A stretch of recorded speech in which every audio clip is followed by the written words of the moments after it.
Kemurahan hati itu kalau di dalam Islam Halim namanya ya. Al-Halim, Allah yang maha murah hati. Sebenarnya murah hati, toleran, lomo itu kan mirip-mirip saja ya.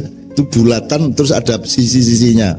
Ada Bismillahirrahmanirrahim. Rahman itu cinta sosial, cinta yang meluas. Rahim itu cinta yang mendalam, yang vertikal. Karena garisnya ke gravitasi bumi sama ke langit yang satu garis. Jadi Rahim itu garis ke dalam dan ke atas. Kalau Rahman itu garis ke kiri, ke kanan, ke depan, ke belakang. Itu Rahman, kan gitu. Atau kalau pragmatis, aplikatif, yang dimaksud Pak Pastor tadi itu ihsan. Ihsan itu kebaikan yang lahir dari dirimu, tidak karena disuruh, tidak karena diwajibkan. Gitu loh, itu namanya ihsan. Jadi kalau ingin anakmu seperti itu, jenenge ihsan, utawa nek kepingin entuk ihsan, goleke kanca sing jenenge ihsan. Biar carane ben entuk terus, wong bocah iki seneng lomo gitu, ngekeian gitu kan. Nah itu namanya kemurahan hati. Masalahnya teman-teman sekalian, kemurahan hati itu tidak bisa jadi aturan, tidak bisa menjadi sistem, tidak bisa menjadi hukum positif. Sementara kita ini bernegara. Kalau bernegara itu harus ada kompromi untuk menyepakati pasal-pasal yang disebut hukum positif. Kan begitu. Ada perdes sampai permen sampai kepres sampai konstitusi dan undang-undang, KUHP dan seterusnya. Itu semua hukum positif. Itu semua bukan untuk adil, tapi alat untuk menuju keadilan. Karena keadilan yang sebenarnya tidak pernah bisa Anda capai, tapi kita berjuang. Jadi ukuran manusia adalah berjuang apa tidak menuju ke sana, kan gitu. Jadi bukan adilnya tercapai, tidak mungkin tercapai, benar aja belum tentu tercapai kok. Apa yang saya yakini benar malam hari ini, mungkin nanti pulang ke Jogja saya ragu sendiri sama kebenaran saya, karena saya menemukan kebenaran yang lebih tinggi dari yang tadi saya omongkan. Betul enggak? Makanya Allahu Akbar, kalau Anda riayan itu, Allahu Akbar artinya bukan Allah maha besar, tapi Allah yang maha lebih besar. Lebih besar itu kan berarti gak leren. Lebih besar lagi, lebih besar lagi, lebih terus, tidak berhenti-berhenti. Dia dinamis, jadi dia tidak statis. Bukan Allah yang maha besar seolah-olah dia material yang ukur kebesarannya bisa diukur, enggak. Allah itu maha lebih besar. Kok maha lebihnya itu apakah Allah memuai gitu? Biar sepiro njur sepiro ngono. Bar sak gunung Kelut njur sak gunung Semeru ngono. Ora. Di dalam kesadaranmu Tuhan itu makin lama makin agung, kan begitu. Makin lama makin agung. Jadi tidak pernah berhenti engkau mengagumi, mentakjubi Allah, sehingga disebut Allahu Akbar. Kalau Allah maha besar, bahasa Arabnya Allahu Kabir. Kalau orang yang besar badannya, bukan Allah, rojulun kabir, K-nya yang panjang. Kalau Allah, baknya yang panjang, kan gitu. Kabir sama kabir gitu. Kalau akbar itu maha lebih besar itu. Jadi tidak pernah berhenti. Maka Bapak yang dijelaskan oleh beliau tadi adalah Anda tidak bisa terus-menerus mengandalkan perintah agama atau syariat, mengandalkan hukum negara, mengandalkan kewajiban-kewajiban sosial. Anda harus melahirkan toleransi dan perdamaian dan kesejukan dunia ini melalui hatimu sendiri yang penuh kemurahan. Itu yang dimaksud beliau tadi. Artinya kalau cari wali kota, cari bupati, cari presiden itu salah satu kriterianya kayak wonge loman ora gitu loh. Kayak wonge sayang ora karo wong cilik, kan gitu. Tujuan bukan kredibilitas apa akuntabilitas apa mana sih jenis kayak akseptabilitas, integritas. Lah piye lemu mudeng?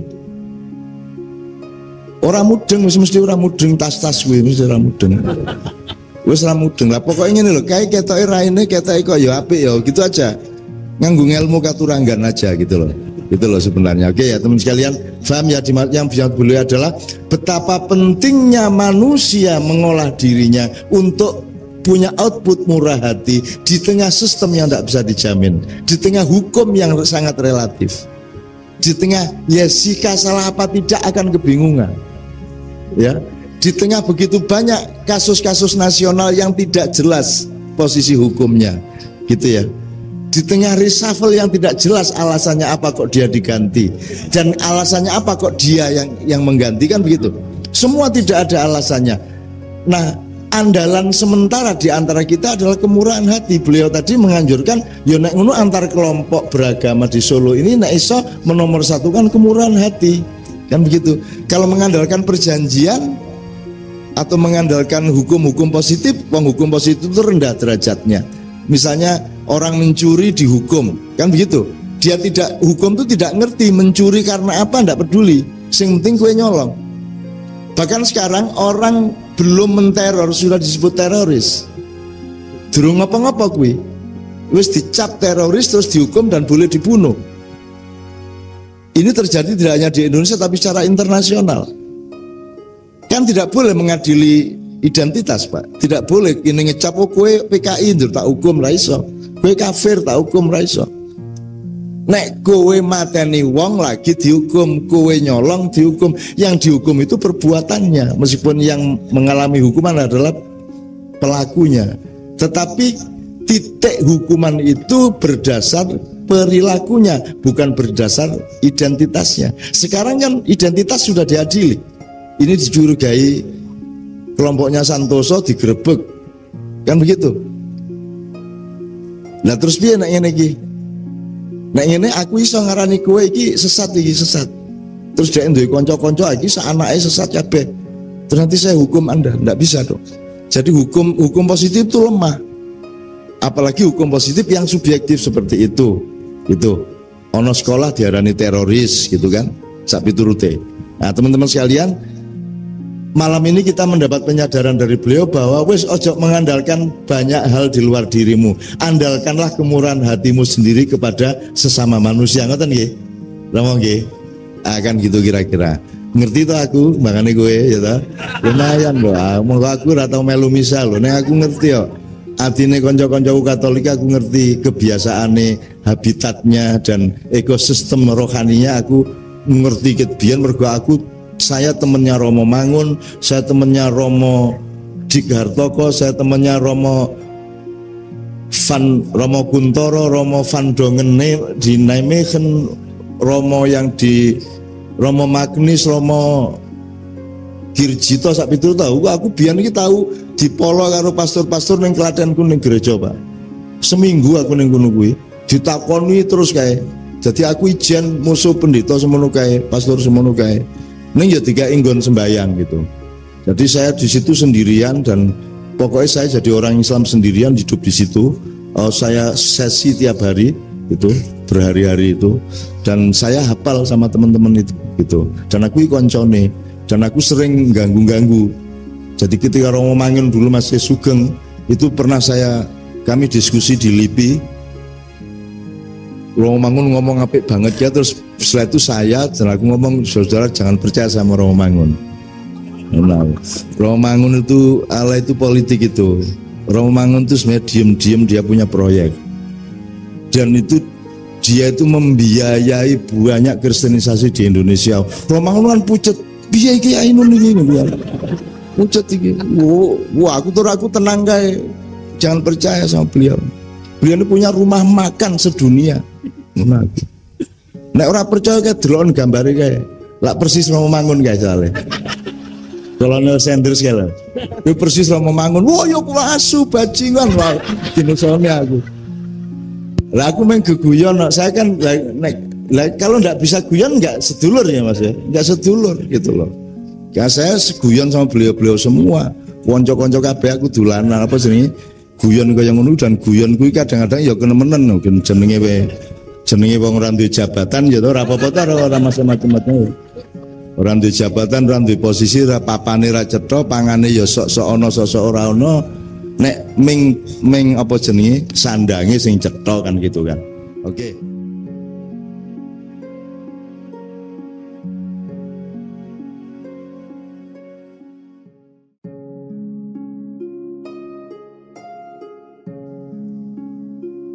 Assalamualaikum warahmatullahi wabarakatuh.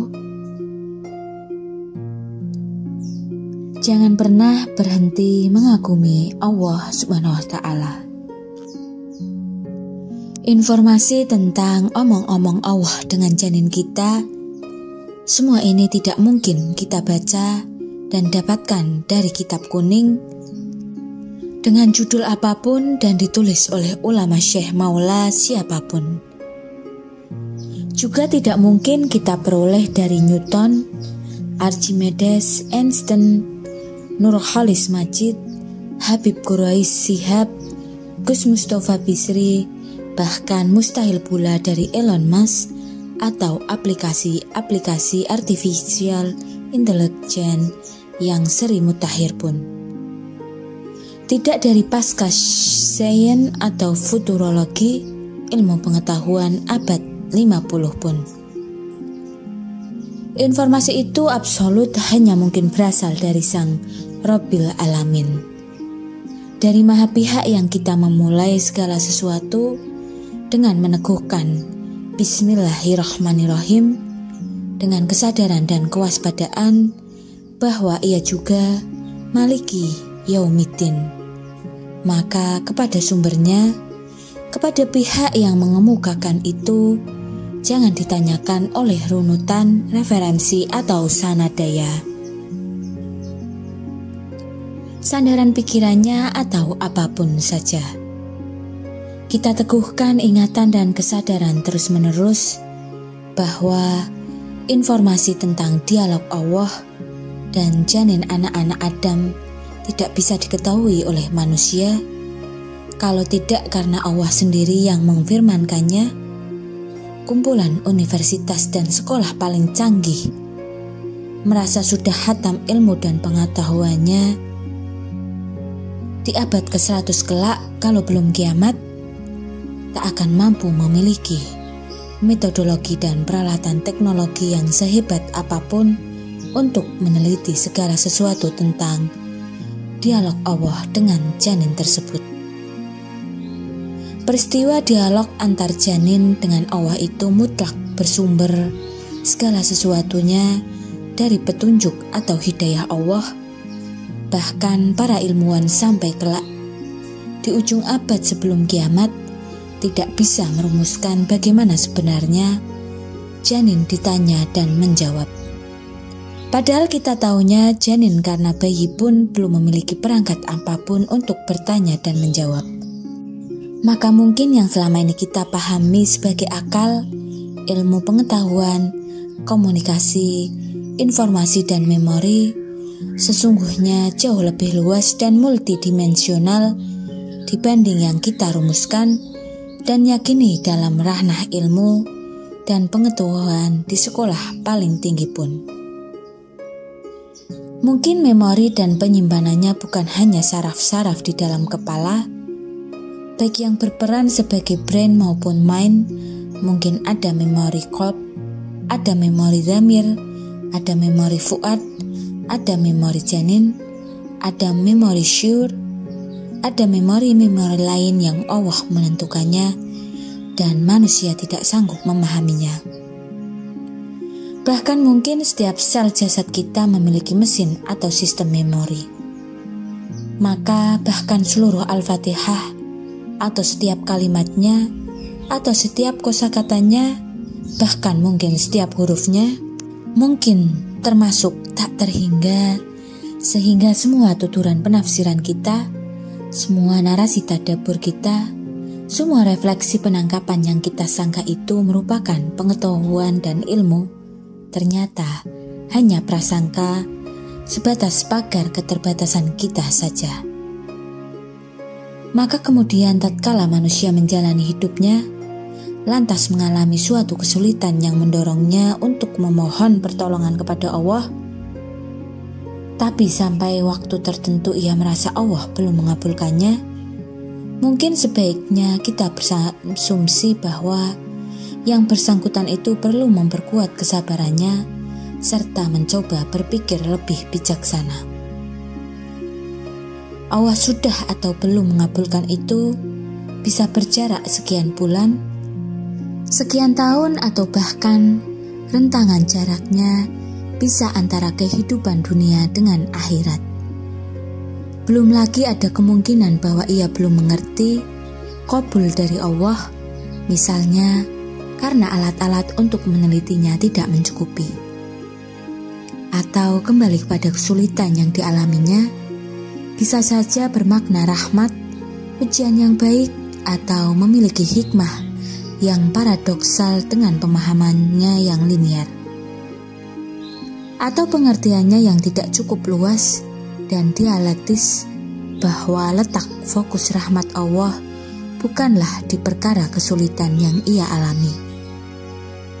Allah yang kekuasaannya tak terhingga sehingga disebut Maha menciptakan kehidupan manusia ini jauh lebih luas dan lebih kompleks dibanding batas sangat sempit yang bisa dijangkau oleh akal manusia sendiri. Dan Allah terserah ia mau pakai wasilah atau tidak, mau pakai jarak dan perantara atau tidak, Maha sanggup melakukannya sekehendaknya. Sungguh engkau tidak dapat memberi petunjuk kepada orang yang engkau kasihi, tetapi Allah memberi petunjuk kepada siapa saja yang Dia kehendaki. Dan Dia lebih mengetahui orang-orang yang mau menerima petunjuk. Quran Surat Al-Qasas ayat 56.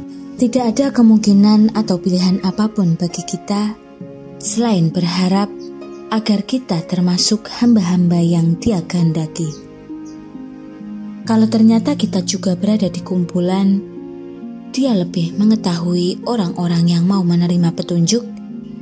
Itu adalah yang termewah dari semua kemungkinan kemewahan. Mendalami hal dialog janin, kelak sesudah magang di alam barzah, malaikat nakir mungkin menginterogasi kita. Jadi kamu telah memberikan kesaksian palsu ya? Kehidupan kalian selama puluhan abad sama sekali tidak mencerminkan isi kesaksian kalian. Pandangan hidup kalian, universitas dan kurikulum kalian, kebudayaan dan praksis politik kalian berbanding terbalik dengan kesaksian kalian.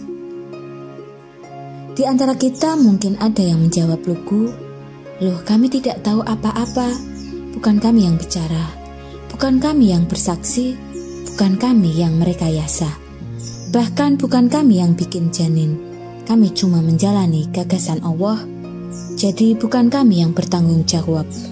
Fakta dasar kejadian ini adalah Allah, sehingga silahkan menginterogasi Allah langsung." Tetapi diam-diam ketika itulah mungkin kita akan menyesal kenapa tidak studi tentang ragam penyimpanan memori. Kita habiskan waktu di dunia sibuk dengan flash disk, hard disk, DMA, SAM, RAM, AAM, meskipun kita dulu canggih mengukur memori, cycle time, transfer rate, time access, bahkan menentukan perilaku fisik memori seperti memori volatile, non-volatile, atau non-erasable, dan seluruh kelengkapan serta probabilitas pengembangannya. Sudah sedemikian canggihnya, tapi memori janin lolos dari konsen kita. Advance pengetahuan kita sampai meneliti bahwa ingatan manusia disimpan di beberapa daerah otak, dan yang paling penting adalah hipokampus, yang sebenarnya adalah sepasang daerah yang terselip jauh di dalam otak dan meringkuk seperti kuda laut. Di Ma'iyah sering dikatakan, andai Anda capek kerja, ngojek, nguli, dan lain-lain, sehingga agak larut malam baru bisa bergabung ke Ma'iyah.